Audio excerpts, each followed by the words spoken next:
Take fighters, for example. That plane you're wondering about is the F-47, better known as the Thunderbolt. It's a fast and rugged fighter, one of the heroes of World War II. F-47, now taxiing for takeoff.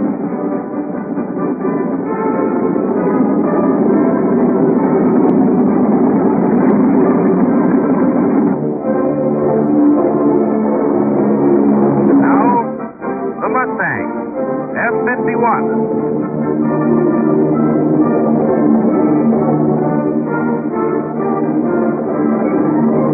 There's another good fighter, proven in World War II. But the post-war years have brought new designs. Planes that fly farther and faster. For speed, the hottest thing with props are outclassed by the new jet fighters. They fly faster than 600 miles an hour. The Shooting Star is the first of our post-war jet fighters. And the F-86, fastest Air Force fighter. The Thunderjet is another of our rapidly developing line of jet-propelled fighters.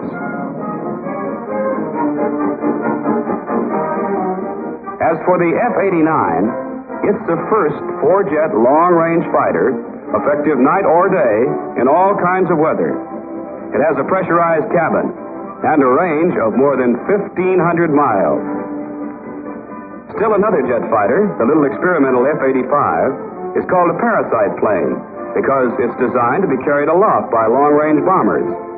It's released when necessary to fight off enemy planes.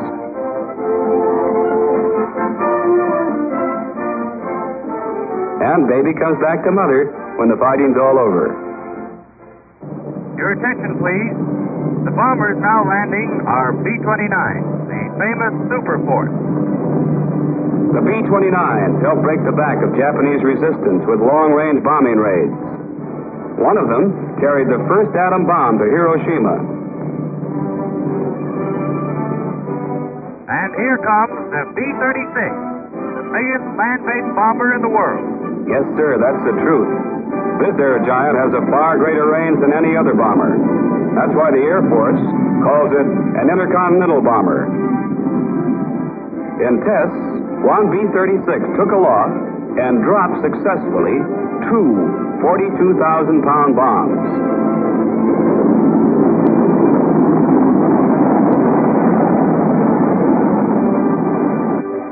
We also have jet-powered bombers, the B-45, powered by four jet engines, with a 1,600-mile fighting range at better than 500 miles per hour. And then there's the big Stratojet with six jet engines. It's in the 600-mile-an-hour class, with a range of 2,000 miles.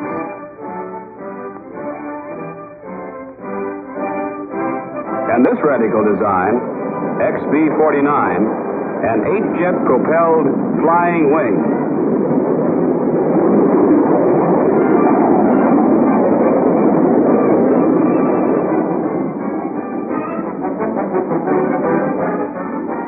An F-80 buzzing the field.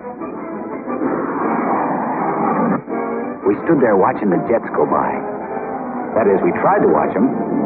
Little Jimmy was certainly getting all the excitement he bargained for. As a matter of fact, so was I. Our Air Force is great stuff. A thrill every minute. Easy now. The Air Force isn't all thrills, you know. Take MATS, for example. That's Military Air Transport Service.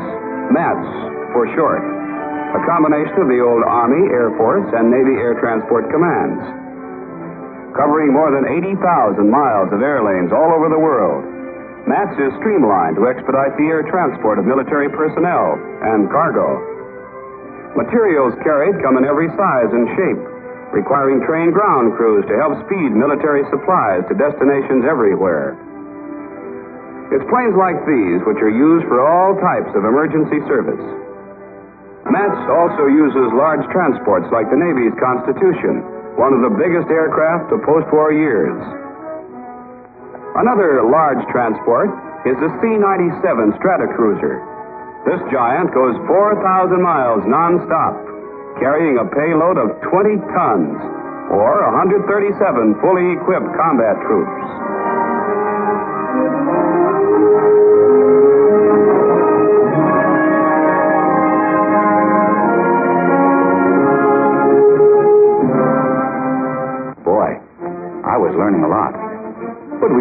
having fun, too.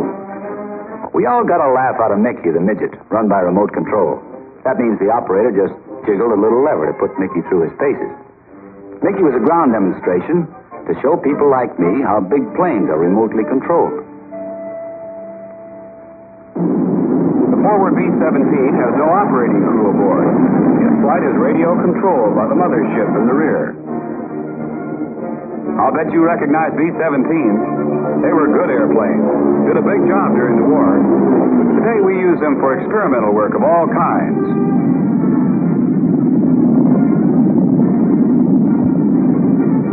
Down in Florida, these pilotless planes are used to make test emergency landings in water. Ditching is the Air Force term.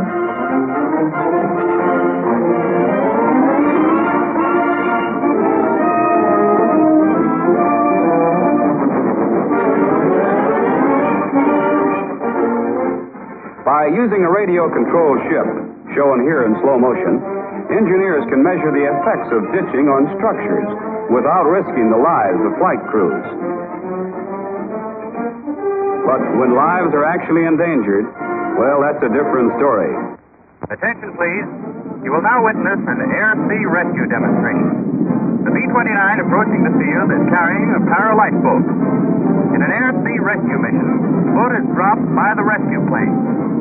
The parachute will land it in the water right side up. The boat is equipped with an engine, maps and charts, food, medical supplies, and radio.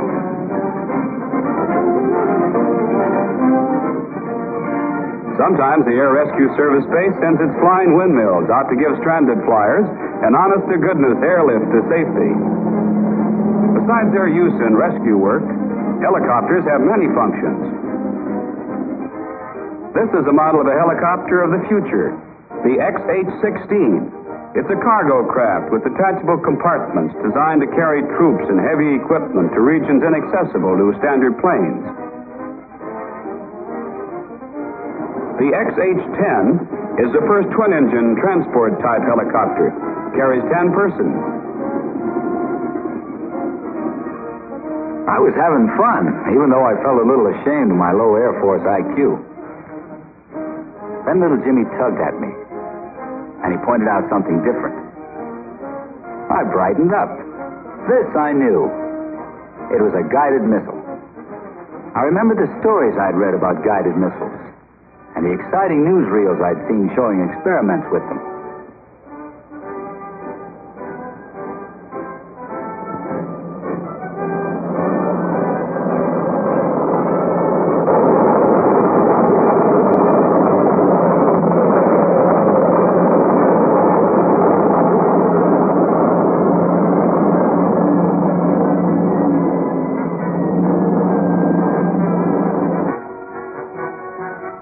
I remembered seeing a film showing JB-2 rocket experiments at the Air Force Proving Ground Command in Florida. After a guided missile is launched, a jet fighter plane is assigned to shoot it down.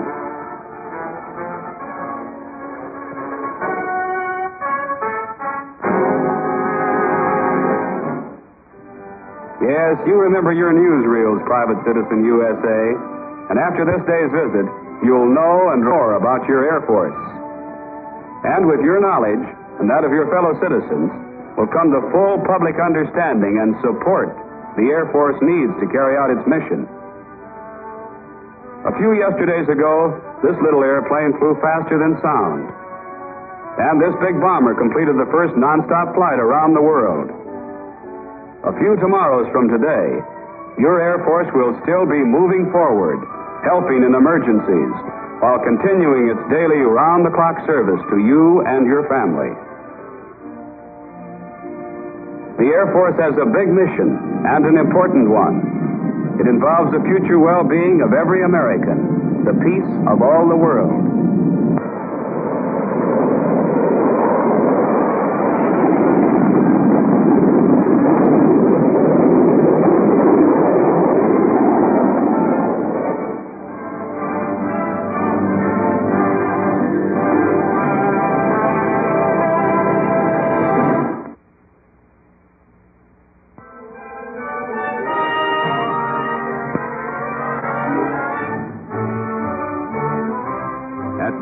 capital today are the military men whose job is to make the United States secure against attack. Men who are responsible for anticipating where and what form war might strike again. For the purpose of this particular problem and strategy, let's assume that the United States is being attacked from the north and from the northwest by massive air forces. The only warning we could expect would be what we would normally get from our present radar facilities. In the first wave, attacking would be bombers escorted by planes. Convinced that the first and perhaps decisive move in any future war may well be a surprise attack from the air, the American people have elected to make air power the nation's first line of defense.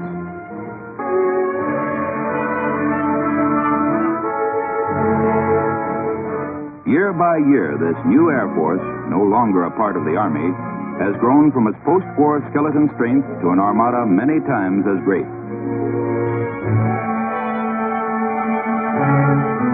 But the 70-group force of completely modern planes, which airmen and Congress once agreed was the minimum necessary for national security, has been slow indeed of achievement.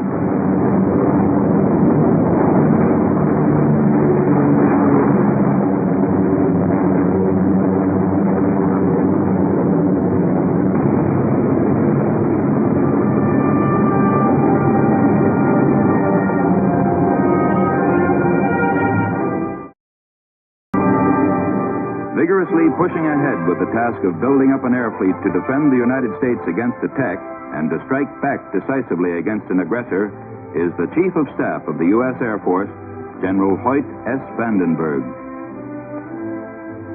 For the nation's top airmen are well aware that we can count on only a short term of security before other nations are producing atomic weapons in formidable quantity. Constantly adding to American uneasiness is the post-war political atmosphere. In the United Nations, the U.S. representatives have long been using the enormous power and prestige of their country to secure the peace of the world against the only rival power strong enough to dare overthrow it. But Russia, letting the world know that it already possesses the atom bomb, has continued its provocations.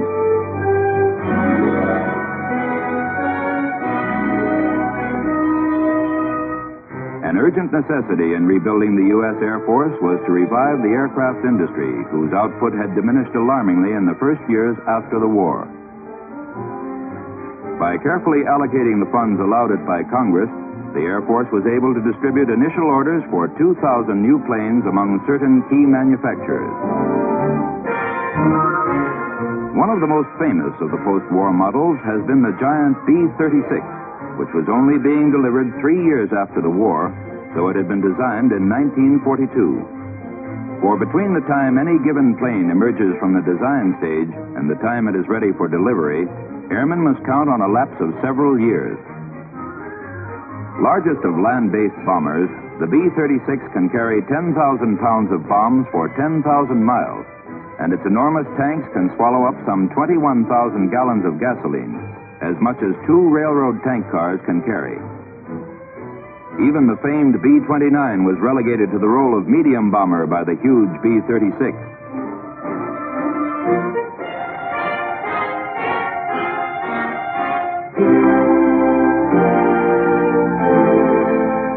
Setting out to restore its curtailed manpower in the post-war years, the Air Force had soon achieved a strength of some 400,000 men, pilots, ground crews, technicians, and all the various kinds of specialists required to fly and service an air armada which, though still short of the designated 70 groups, had grown enormously.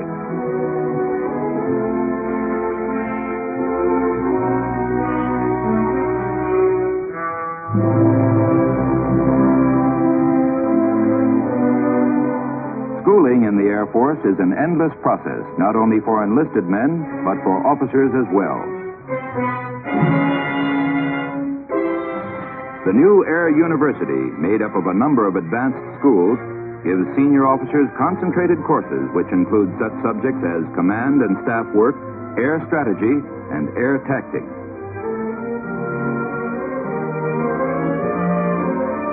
Officers selected for the Air University are veterans who held responsible posts during the war, but whose combat activities gave them little chance to become familiar with the broader application of air power.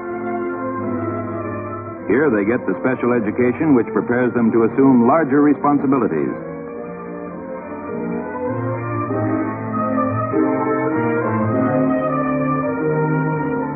Part of their training involves learning to work with the Navy, despite old rivalries which still exist between the Air Force and the Naval Air Arm.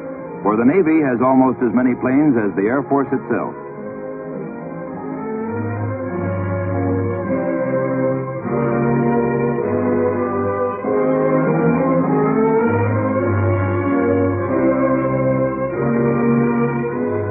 In the work of building up the new Air Force and manning air bases distributed throughout the country and overseas, a key figure is the man who commands the combat group. For he and his group, many times multiplied, are the Air Force. One of these is Lieutenant Colonel David Schilling. Dave Schilling came out of the war with plenty of honors and citations like all other combat flyers. He was assigned to command his old wartime fighter group, the 56th, at Selfridge Field near Detroit. His superior officer is Wing Commander William T. Hudnell, who ran up an impressive record of his own in the war. As Wing Commander, Colonel Hudnell is in charge of the whole base where Schilling and his group are stationed.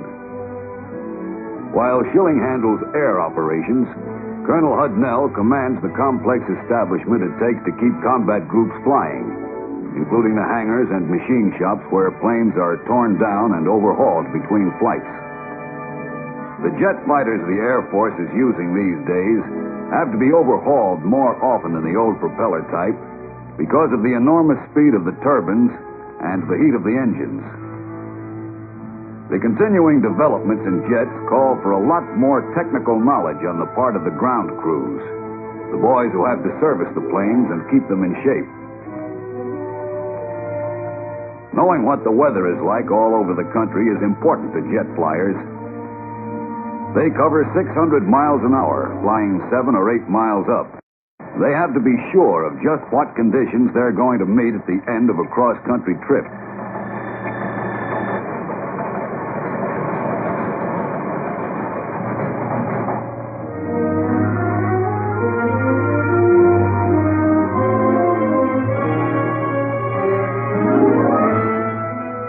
These housekeeping and service facilities are taken care of for him.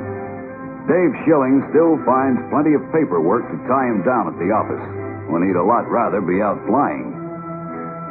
To keep the job of administration in hand, he relies on his staff. Every man on it young like himself, and like himself a veteran. But the thing he's really there for is to turn the pilots in his group into a beautifully coordinated, smoothly functioning combat team. This means his men have to chalk up plenty of hours on the squadron scoreboard in each one of a dozen different kinds of flight training.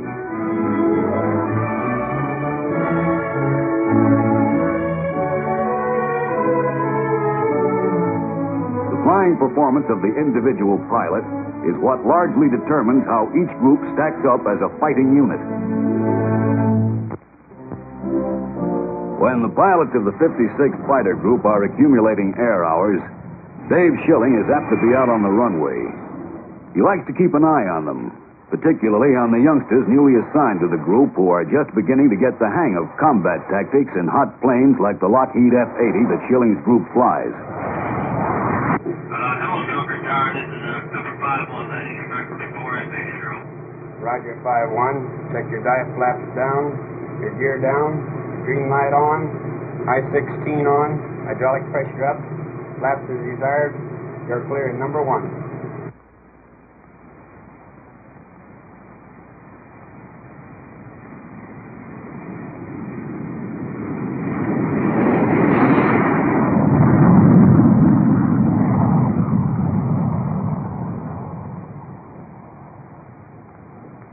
Well, it looks like the young sports are going to be okay.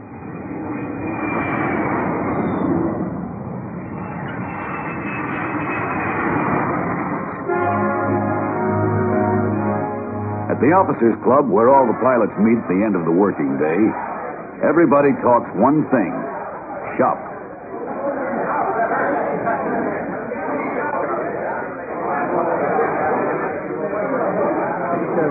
But where are the facilities? The club is a secondary classroom where new boys can pick up a lot of angles. Young pilots of today have to be adaptable and quick to learn if they are to keep up with the new planes they'll soon be called upon to fly. The North American F-86 is one of the world's fastest jet fighters. The Northrop F-89, an experimental plane, is a fast night fighter, bulging with radar and electronic equipment. The Boeing B-47, a jet bomber with swept-back wings, is one of the fastest which has ever taken to the air. The Northrop Flying Wing is a large jet bomber, uniquely American in design. McDonnell's grotesque-looking XF-85 was planned as a parasite plane.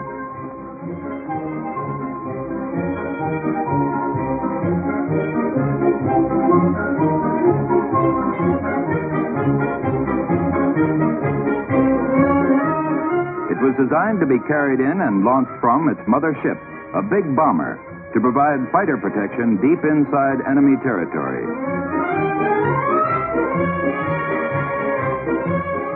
Having no landing gear, the fighter returns to its mothership after its mission is completed.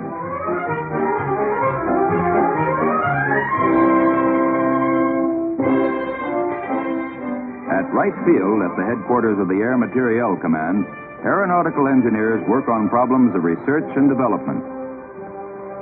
By studying the behavior of model planes in the vertical wind tunnel, they discover how pilots can pull out of dangerous spins or bail out safely from fast jets. By other tests, engineers can find out the structural weaknesses of any given plane.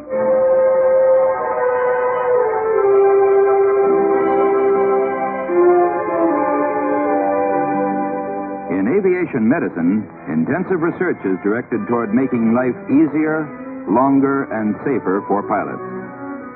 Tests made on startling machines like the Wright Field centrifuge indicate that future rocket planes flying well over 1,000 miles an hour may be piloted from a prone position. Thus, airmen will be better able to withstand the terrific pull of gravity in tight turns.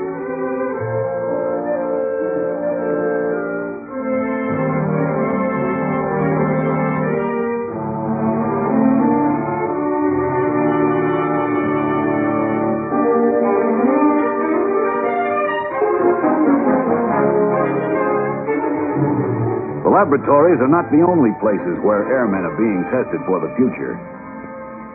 In the 56th and every other Air Force group, pilots and planes are always being tried out on long operational flights. Dave Schilling and his men have flown to Alaska and every corner of the United States. And they were the first American jet group ever to fly the Atlantic. With the weather we have today, extending over the eastern portion of the United States, we should make Goose Bay for tonight. Are there any questions? Okay, be in our cockpits. At 14:40, takeoff will be 14:55 hours. Let's go.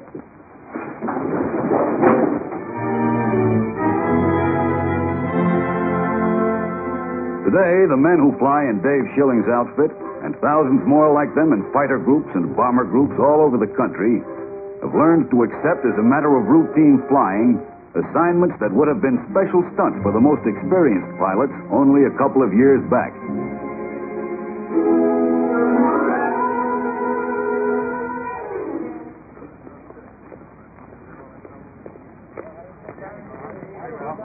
Bye-bye now.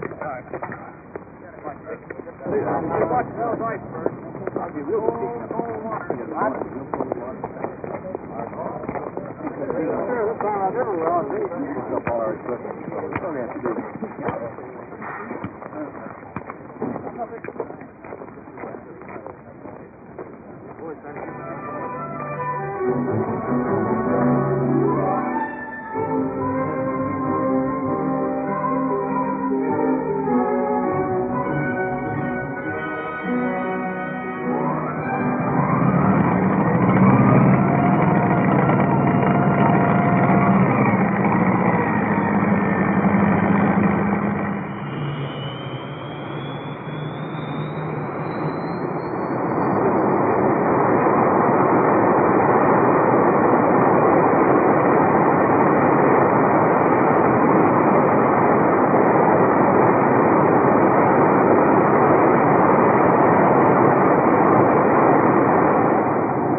Tail pitch tower to Catfish. You're cleared for takeoff when ready.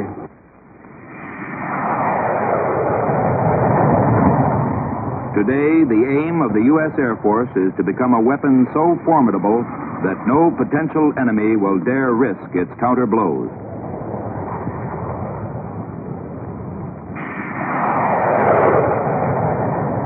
For its commanding officers believe that America's air power, by making war too costly for an aggressor, may turn out to be the strongest guarantee both of the nation's security and of the world's peace.